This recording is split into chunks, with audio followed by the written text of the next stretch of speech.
So I went to this course that I did many years ago, and they said just, don't go into fear, just move through it. And having that knowledge that I knew I could encounter some spirits that would try to disrupt me and have me move back to my body because they didn't want me to explore the out of body state.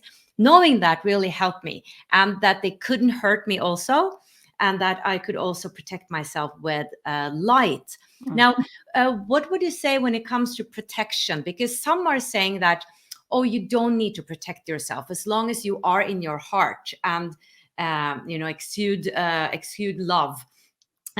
Because when you feel like you need to protect yourself, then you need to protect yourself because that's the mindset. Is it that simple? Is it like we need to protect ourselves? We don't need to protect ourselves. So what are your takes on that? That's a great question. And it's like you need to protect yourself if you are experiencing the darkness, right? If you're experiencing the attack, or you're experiencing those negative sounds, or those things that are trying to drag you down or stop you from proceeding. So in that sense, yes, you need to protect yourself. And the best way to protect yourself is to be in your heart and to be full of love and to call in the love and to ask for help there. So it's sort of the difference between, if in protecting yourself you're feeling fear and you're feeling some anxiety about, like, well, what might happen and how might it happen and am I in danger, then there's the negativity you're creating, and it's much harder to draw in the light when you're in that. And on the other hand, if you're like, oh yeah, my protection is the bubble of love around me and it just is there, I don't really even have to try for it, I just have to feel that and know that it's true, you're just protecting yourself, but you're not doing it out of fear. You're doing it in that centered love place. So, I've had experiences too where some of these beings will try to make me feel like I can't talk, or I can't, right, to speak, to say, God help me, even though in that place there's really no sound or no talking. But like when you think there is, you use your mouth and you think you're making sounds, right? So there's that conception that's its own sort of blockage in a way. And so if I haven't been able to speak, I've realized that just dropping my consciousness into my heart and feeling and going internally saying, like, love, love, love, love, love, like that's more than enough too. You don't have to say or do anything actually, right? So there is nothing. And I think knowing that and being empowered in that truth, that you just are love, you just are protected, you just are the light, you can't be hurt. Like you said, nothing can hurt you except if you believe it can and agree to it, right? If Right. you're like, oh, this can hurt me and now this is happening to me, like really you're co-creating it with that thing. So the more you just say, no, that's not happening. No, I am safe. I am loved. I am protected. And just even if you aren't sure if that's true, you fake it till you make it. That's what the mantras are for, right? Is you just repeat it, repeat it, repeat it so that you start to go like, oh yeah, that is true. The part of you that knows truth and knows God knows that that's true. So you fake it till you make it. If you need to, you just sit in your heart and you find that love and you create it however you can, and it's there. I would love to hear how you all of a sudden, or maybe not all of a sudden, but how you got yourself to the center of the universe. So was this later on, and was this sort of after you had gone through this darkness and then sort of awakened into a new state? Yes. I would say I started having a lot of other types of experiences that weren't dark and weren't poltergeist and weren't scary. And they were kind of scary just because they were weird. And I still didn't have anyone to really share things with. But I started interacting with other consciousnesses that I think some people might call light beings or ascended masters or whatnot, and more. And I started having more sort of out of body experiences. I still didn't know what those were. I just had a lot going on, and a lot of it at night, right? A lot of it while I was sleeping, or just while I would go out and lay under the stars a lot because I lived in a rural area and that was really nice to do. So a lot of experiences happening, especially at night. And this one you speak of was probably the most profound experience I've ever had. And I've had a lot of profound experiences. And so this was shortly after, maybe 17, 18 years old or so. And so I was asleep and I did go out of body again. And this time I was with what I've now come to understand are my spiritual guides. And there's often 3 of them, and they're almost always standing right behind me. They literally have our back. And so they took me up and out of my house, out of my bed. And I think just for my benefit, conceptually, we were in a ship. I don't believe that we were actually in a ship of any kind, except maybe like the Merkaba, similar to that, right? But to me, it looked like a sort of spaceship type thing, I would guess. Most people's conception of that, at least. And we were flying out of the Earth, and I'm just like, this is amazing. This is incredible, and I loved it. I was like a little child, and the whole wall around me and in front of me could either look like a wall if we were talking or interacting, and then if I wanted to look out at the universe, it was just clear like a window. And so I was often just like kind of right up against it, like looking everywhere, looking at everything. It was so amazing and beautiful. There's, Jupiter and Saturn, and now we're leaving the solar system, and now here's other galaxies. Here's the Milky Way, but then there's even more galaxies, and I'm starting to see like just how big some of these things are. And I'm like, wow, we're really far away from Earth. Like, where are we going? And they're like, oh, we're going way out, going way out.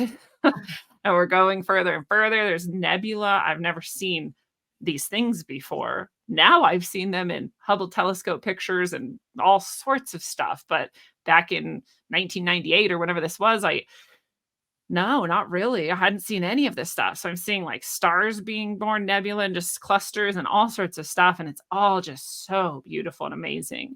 I mean, in my mind, I'm like, this is like Lisa Frank, like, which is just so, if you know Lisa Frank, because it's bright and colorful and happy and wildly imaginative. It seems like to me, unreal almost. So the things I had to compare it to a reference are pretty small.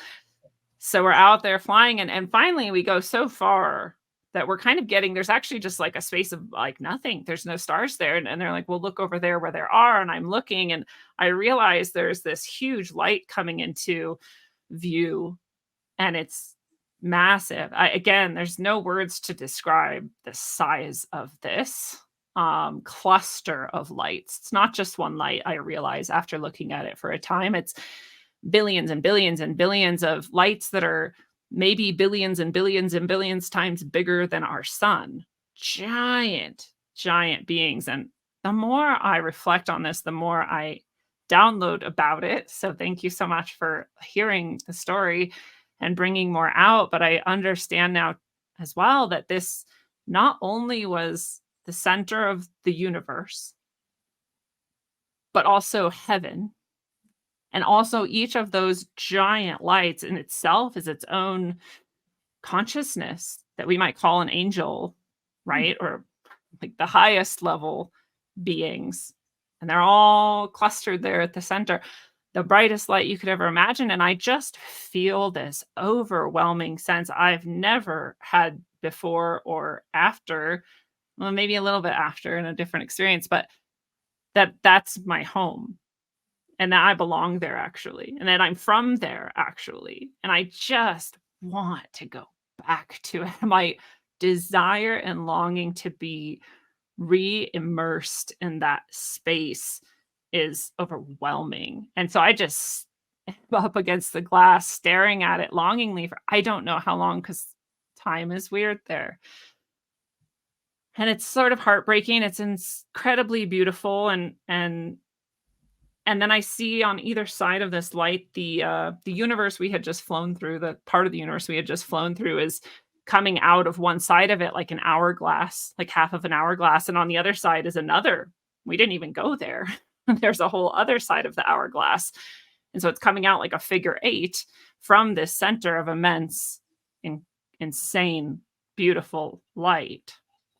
And I realized like, oh, this is what the universe looks like. This is the actual universe I'm seeing. And there is this center, and it does come out on either end, like an infinity sign, like an hourglass. And I know that I was told some more things, heard some more things, talked about something. I don't have perfect recall of this. And then eventually they're like, well, we're going to go back home, which is heartbreaking. Again, it's not what I really want to do. And but I'm like, okay, because again, I'm very childlike in this experience. I'm like, okay, yeah, whatever we're doing, let's go. And so they point, and way at the end of the hourglass half that we had just come through, almost at the very, very bottom of the bulb, they're like, that's where you live. That's the Milky Way. That's your home. And I was like, wow, that's really far out. Like it's almost as far as you can get from the center. And they're like, yep, we're going back. And we just were back in an instant. We didn't take that whole trip. We didn't see everything again. It didn't take any time at all, which is how things go in that realm. You don't have to. You can either take it slow or you can be instantly where you want to be. So I learned that. And when we got back to Earth, I saw it. And then it sort of, after I saw it and recognized it as Earth, it sort of had an overlay over it of all of these little hurricanes, I call them, or tornadoes, I call them, and just these spinning like vortexes or portals. I didn't understand them at first. They just looked like tornadoes from the top down. Like I could see the spinning of them, and I could see that they kind of went in to the earth and were wider at the top. And they met mouth to mouth. Like there was nothing but these tornadoes, but there was infinite of them. Like I couldn't have counted them if I tried. And I could kind of zoom in and zoom out and like see different ones. And I was like, well, what is this? And they were like, well, you have to go back through one of these. These are all timelines. These are all lives that you can live. They're your life. And I kind of like struggled to understand that concept. And I was kind of starting to understand it. Like, oh, there's multiple paths I can go down life, right? I could choose different things. And all of these are a different outcome or a different path along the way. And they said, so which one do you want to go back on? I was like, well, how could I ever choose? How could you choose out of infinite possibilities, especially when I'm not seeing them all kind of like laid out in front of me, what their outcomes or experiences along the way are? So I just said, I don't know. Can you help me choose? And they were like, of course we can. And I said, well, can you just show me which one is the best for me and for everybody else? And they were like, everybody else? And I was like, everybody else. Like every person. I didn't mean just my family or my friends. I meant like everyone, which they liked. They laughed at that. And they said, of course, it's this one. And they pointed to one and I just jumped into it. And I just came out the other side. And then I experienced almost like a reverse life review as though I had died, which I've now talked to people who have had near-death experiences who have seen those tornado portals, the same exact experience, and chosen a life to come back to, which blew my mind because it took me 20 years to find anyone who had had even remotely a similar experience to me. And so that's really, really cool to hear. And so I popped out at what I now recognize was the end of this life. But at the time, it just was a weird scene. It was not expected at all. It was a very futuristic, technologically advanced, but very positive, very utopian sort of society, it seemed like, just from my impressions in the moment. And I was looking through the window of a high-rise building at a person who was very old, sitting in a chair, looking back out the window. And they noticed me and they said, oh. And then I said, oh. And then I started moving back through the timeline in reverse. I actually didn't see anything else between that moment and 2021. I actually started seeing the timeline again at 2021. So there's a lot of things that could mean about our collective path forward from here. But I started seeing then scenes, and they were just random scenes, and I knew I was in them, unlike that moment that I now know is the end of this life for me. I recognized myself in all the other scenes. I saw various things. None of them mattered. They weren't significant moments of life. They were just random moments of life where I think my consciousness would just drop in. And I came back and I had seen the timeline going closer and closer to, 1999 or whatever year this was. And as it gets closer and closer, I'm also physically seeing me get closer to my house in real life, in reality, going through my hometown, going through my, and then my driveway. And then I'm back in my bed and I wake up and it's morning and I have to go to school. And it's incredibly depressing to experience that and then just go talk to people as though life matters. And it's very confusing because I'm like, well, was that just a really vivid dream? Because that's what I thought it was for a while. And now obviously I know better. To watch the full video, click the link below, and I would love it if you would subscribe to my channel.